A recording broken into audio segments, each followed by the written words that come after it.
वहीं आज शाम चुनाव प्रचार थम जाएगा। कांग्रेस, बीजेपी समेत अन्य दलों के दिग्गज नेता चुनाव प्रचार के अंतिम दौर में जुट गए हैं। निर्वाचन विभाग ने तैयारियों को अंतिम रूप दे दिया है। सीएम भजन लाल शर्मा और बीजेपी प्रदेश अध्यक्ष मदन राठौड़ की आज 2 जनसभाएं हैं। 84 और सलूम्बर में वो जनसभाओं को संबोधित करेंगे। बीजेपी के पूर्व प्रदेश अध्यक्ष सीपी जोशी भी यहाँ मौजूद रहेंगे। 84 और सलूम्बर दौरे पर राष्ट्रीय मंत्री अलका गुर्जर दूसरी तरफ दौसा में जनसभा को संबोधित करेंगी। तो अलग अलग जगहों पे भारतीय जनता पार्टी अपनी तरीके से प्रचार को अंतिम दौर में लेकर के गंभीर है। वहीं दूसरी तरफ कांग्रेस भी अपनी पूरी कोशिश में जुटी हुई है, लेकिन जहां तक सलूम्बर और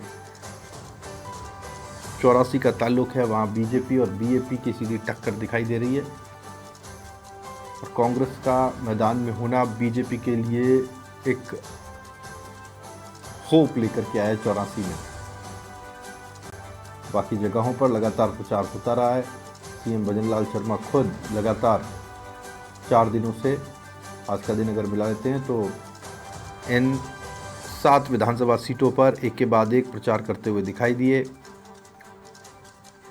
जहाँ तक 84 और सलूम्बर का तारुक है तो यहाँ पर त्रिकोणीय मुकाबला है। बीजेपी, कांग्रेस और बीएपी। मामला और चुनाव त्रिकोणीय होने से जो संघर्ष है वो बढ़ गया है और मुकाबला रोचक हो गया। जहाँ तक सलूम्बर का ताल्लुक है, सलूम्बर की सीट अमृतलाल मीणा के निधन के बाद में खाली हुई थी। बीजेपी के वो विधायक थे, उनके निधन के बाद ये सीट खाली हुई और अब यहाँ त्रिकोणीय मुकाबला देखने को मिल रहा है। 84 में राजकुमार रोत सांसद बन गए, सीट वैकेंट हुई। अब यहाँ भी उपचुनाव होने हैं। बीएपी लोकसभा चुनाव में कांग्रेस के साथ मिलकर चुनाव लड़ी थी, लेकिन इस बीच उपचुनावों में कोई गठबंधन नहीं हुआ है, यानी कि दोनों अलग अलग चुनाव लड़ रहे हैं। दोनों के अलग अलग चुनाव लड़ने से क्या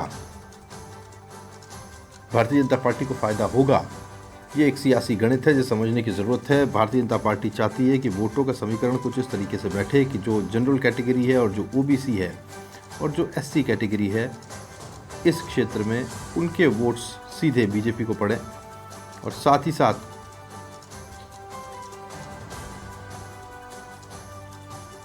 साथ जो एसटी वोट्स हैं वो बीजेपी, कांग्रेस और बीएपी के बीच में बटें।